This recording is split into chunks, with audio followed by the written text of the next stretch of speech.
How would you describe conversations you've been having that you can actually share with us? I mean, they're certainly active. You know, anytime you come to a winter meetings, you know, whether it be, you know, your team, other teams, agents, they're always looking to conduct business.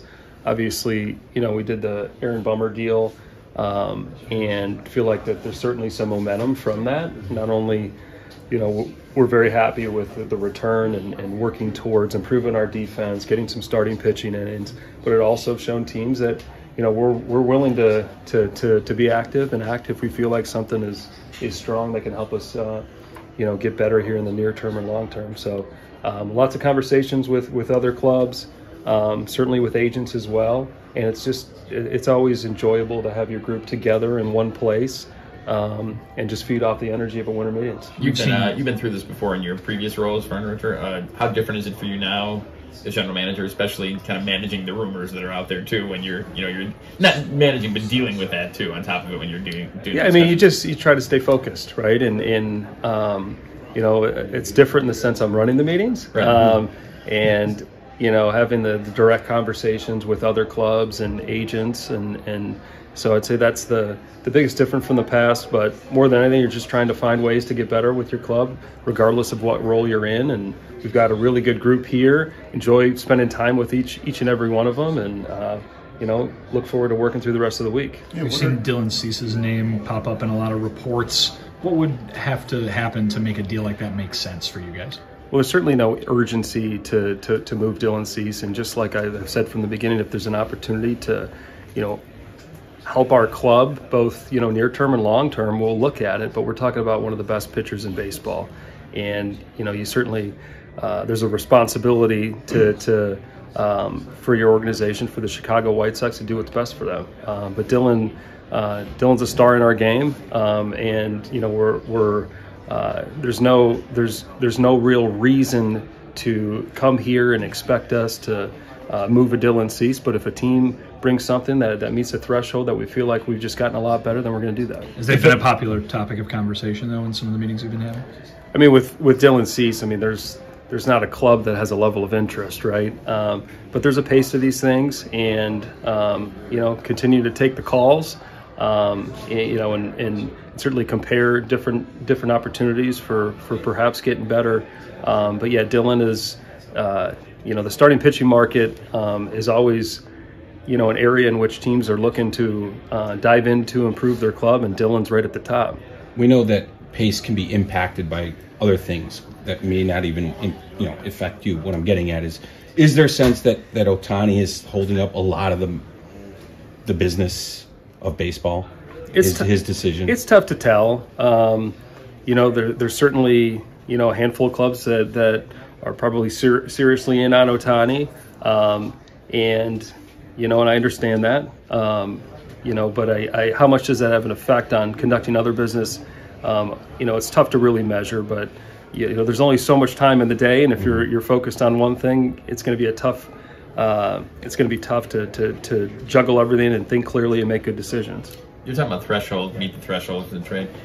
I'm guessing you're not going to list to us what the threshold is, but how do you balance it versus what you've talked about so much in the present, and guys are going to have to help you in the future? And I imagine it's got to be some sort of balance of that if you're looking at that kind of deal. No, that's right. I mean, yeah, certainly falls into the model of wanting to improve not only now but for the future. And when you have, you know, certain players like we do, you know, that perhaps there's an opportunity to capture that. But you know, you look around our diamond, we've got some good players. I mean, you talk about Yoan Moncada and Eloy Jimenez, and certainly the star in Louis Robert, who's one of the brightest stars in our game.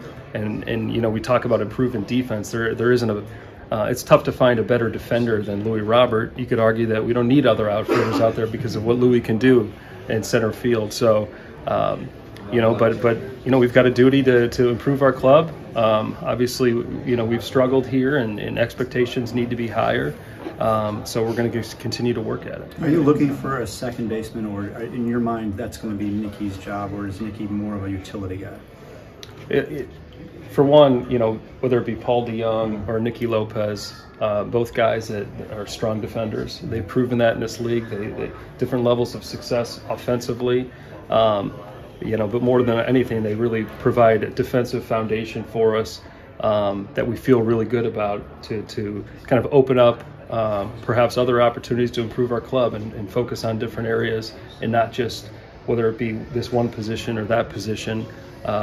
So to declare anyone, an everyday, everyday player right now with any is premature, but we certainly know that they're capable of doing that.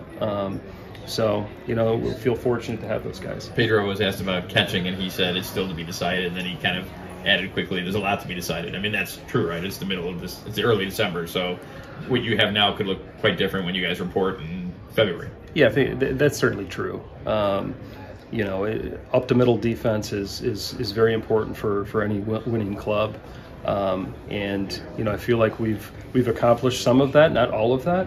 And like you said, it's December. We do have time to dive into this even deeper. In general, just I guess, what would you like to accomplish this week at the Winter Meetings?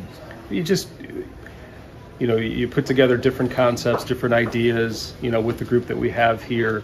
And in terms of accomplishing something this week, I wouldn't say that there's an urgency other than the fact that we want to continue to use the momentum that we've already gained here in the offseason from the Aaron Bummer trade, and we'll look for opportunities, and if we feel like there's something to really act on, we'll go ahead and do that.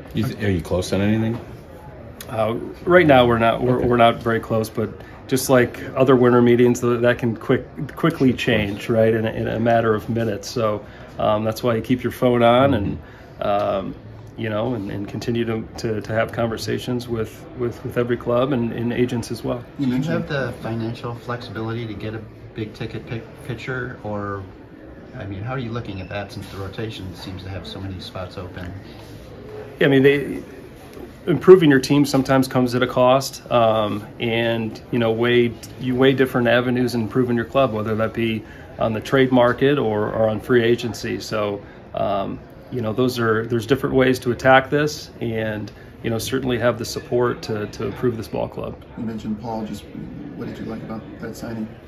The steadiness of the defense at a premium position. He's a guy that's had a lot of success in this game offensively.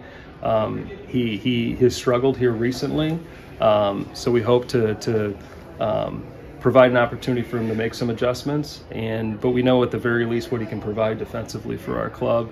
High IQ, intelligent player.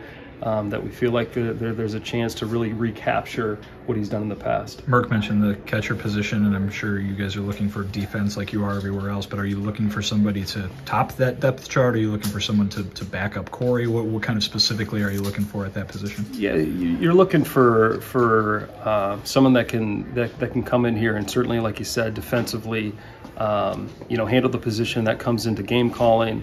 And really have that presence that is needed at that position. We've got some talent behind the plate. We have some talent that's coming in our system as well. So we're certainly looking at ways to improve our present situation, and there's different ways to go about it. And just like anything else, the pace in which that happens is a bit unknown, but we're certainly seeking to improve that area. The young man you acquired from the Angels, how close is he catching wise to the big leagues? What do you think? He was a 20-year-old in Double-A last year, and he took well to an assignment that was aggressive. Very smart kid, switch hitting ability. I would say that looking into next year, he's certainly going to be at the upper levels, and with really talented players, you never know how that's going to play out. So I don't see him being on our opening day roster if you're asking that question. But he's certainly a guy that we know that he's coming, and we're excited to have him. Pedro was talking about chemistry and the importance of that. And you can't look at a baseball card and find chemistry. How do you find it, and how do you put the right pieces in together for you to have good chemistry on a team? Well, it starts, whether it be any level of acquisition, whether it be in the draft or an international signing or a trade or a free agent signing, you've got to understand the makeup of the player. So you try to gather as much information as you can with the access that you're given, and understand what you have presently and what's needed. And that is something that needs to be assessed regularly, because the needs of players, what a player is faced annually can change with the incentives that they have in front of them. So it's something that we're certainly set out to do. It's something that's certainly needed here. In every acquisition that we make, we're certainly going to do a deep dive on who we're acquiring. I know DeYoung was a free agent, but the way between the GM meetings and the way you're talking, would you characterize your talks more with teams than with agents? It sounds like more because of just trade possibilities?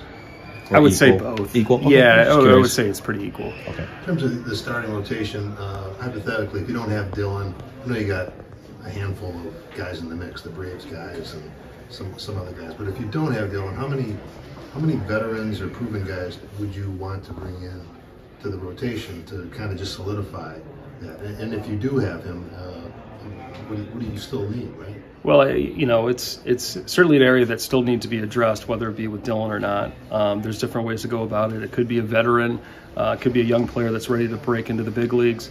We're fortunate to acquire some arms at the deadline, and we've done a pretty good job here recently with drafted and developed some of these arms they're pushing towards the top of the minor league. So we're having a lot of conversations with both teams and agents of starting pitch that either have starting pitching and looking to move in deals, but also certainly talking to agents as well for guys that can cover innings for us. We know it's not a rebuild. You keep saying it's not a rebuild, but how would you describe it? As just a retooling, or what? I think retool is a good way to phrase it, and I say that because we do have talent on this roster.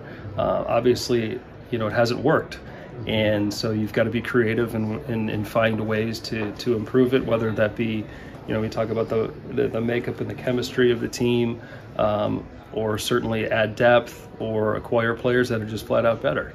We're on a pursuit to improve this team, and there's different ways to go about it. You told us you checked on Eloy and he was doing well and he was working on it. Have you heard anything on Mokana, at this point? At the back? Yoan's doing really well. Obviously, you look at how we finished the season, the last 2+ months. Was the Yoan that we've seen in the past, and it's always nice when you get a guy that's perhaps dealing with some injuries earlier in the year, perhaps even some struggles, but to finish strong and take that into the off season and build towards the following year. But Yoan's doing great. The feedback's been positive, and he's very determined to have a quality 2024 season. Pedro talked a lot about you guys wanting to play a different style, to play fast, to play a way you did not play last year or years prior. Do you guys have the players to play that style, particularly talking about some of the guys who, are core guys? You mentioned Yoan, Eloy, Benintendi, that kind of thing. Are they able to play that style with that group? They are. I mean, when you talk about playing fast, it's not literal in the sense of like you can only run as fast as you can. It's about playing intelligent baseball and finding players and nurturing players, teaching players to play a certain way, because that's the expectation of the Chicago White Sox. You had said that there are no untouchables on this team, and when you say that, you can look at the roster and be like, oh, that could mean Luis Robert Jr. What would it take for someone to come to you and say, I want Luis Robert Jr., and what you'd want in return if that happened? That would be, it's a player, Louis Roberts, very difficult player to move and expect that your club is going to get better because of it. Now, with that being said, there might be a club out there that is willing to offer something that you feel like can help you both in the immediate and long term. But it goes back. We're talking about one of the best players in baseball, and we're very fortunate to have him with the Chicago White Sox. So I have a tough time seeing him wearing another uniform next year. Do you talk to a lot of White Sox fans this offseason, just like in general going out, or do you not go out at all? I was just wondering how they react.